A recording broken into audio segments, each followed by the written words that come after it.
Good morning. Gawa tayo mga bossing ng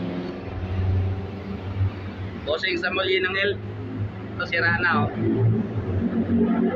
Hindi na ito ibabalik.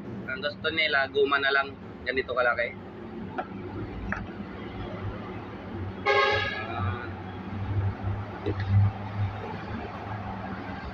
Ginawan ko na oh. Yan o, ganyan na siya. May bakal sa gitna. Shoutout pala sa lahat ng nasa trabaho ngayon at sa mga nananghalian. Basta kayo lahat. Mga idol.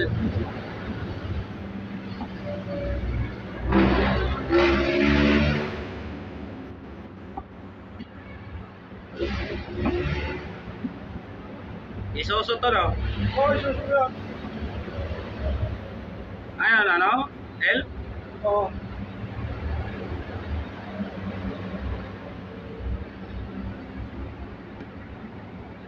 Tagal na rin yung nakakabit yung ano dyan. Ngayon lang siguro sira. Baka gawa ko naman siguro yan eh. Alin? Yung luma. Hindi, yung siya mo, ginawa mo dati yung cutter eh. Ay, canter ba? Oo. Hanggang ngayon, dyan pa. Binenta ng cutter pag gagawa nun. Binenta. Ah, Kaya pinapalitan lahat kasi binenta.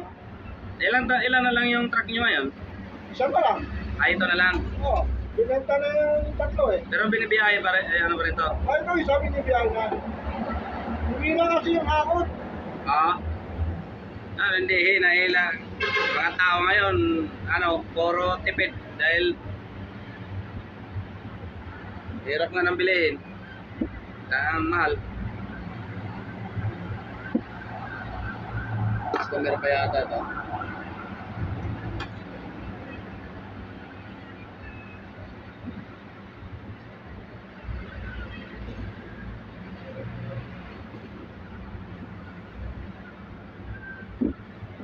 Yung siya natin para mamaya mahirapan magkabit yung mekaniko.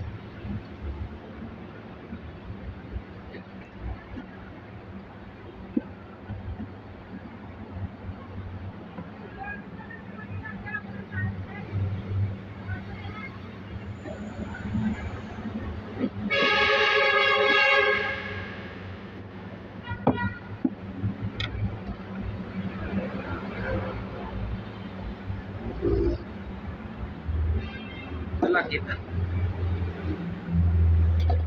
Ang bira na.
Dati malakas mag-order sa amin to si Janice eh. Mga ganito. Oo. Kasi di ba si Janice may mga pisa sa truck. Sa kanya kumukuha yung may mga truck din, pisa. Dami siyang order nito sa amin dati pero sa bahay pa kami dati nagawa nito. Hindi kami nag-highway ba. Order yung sa amin. Tag 200 piraso, 300 piraso. Yung sa highway na napunta kami ng highway, hindi na siya Okay, tapos na.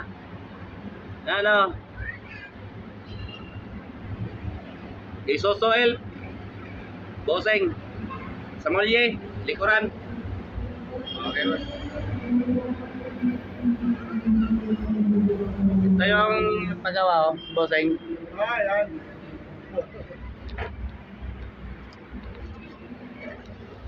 Yan. Suklian lang natin.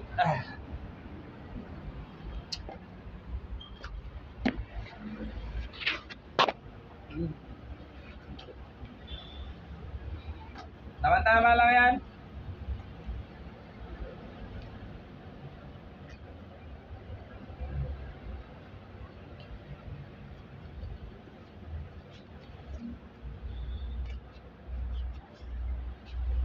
Papagawa mo pa yung iba? Sige. Salamat.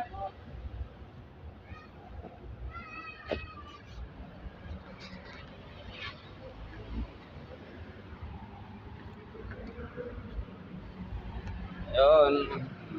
Sa bago pa lang ng channel ko, sa mga makapanood ng video ko, konting pabor lang po. Hindi naman siguro mabigat yan yung hinihingi kong pabor sa inyo. Paki-share na lang po at saka subscribe sa channel ko. At sa gustong magtanong at may tatanong kung may mga sasakyan sila, comment na lang po kayo para alam ko kung Magkano pagawa sa ano? Sa shop? Content shop? Shock mounting? Grabe. Shock mounting? Sa taas, sa baba? Sa taas. Ano yung bios? Ha? Yes. Hindi na masirahan yung shock mounting yan. Baka yung manipis na yung spacer. Pero yung manipis lang siya. Ayos spacer, 250 sa. 250 siya.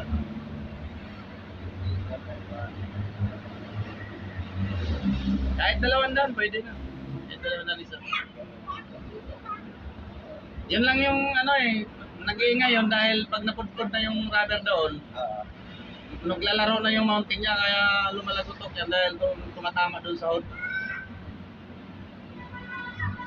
Kaya isabili kayo ng bagong mounting. Kaya ilang buwan lang, ganun na naman sa sakit niyan. Mabilis mapudpud yung rubber niyan eh. Yung, Ano bang style no? alam mo ba yung ano, yung sa ibabaw? Nagawa na ba siya? Nagawa. Madali lang magawin yan. Yung sa ibabaw, yung bilog, yung parang may sombrero, yung sa shop niya mismo, igitna mo yun, yung rubber sa gitna mo ilagay. Tatanggalin ko na siya. Oo, tatanggalin yun. Kukunin para makuha yung bilog at saka yung Ah. butas. Kasi yung may ulo-ulo yun eh.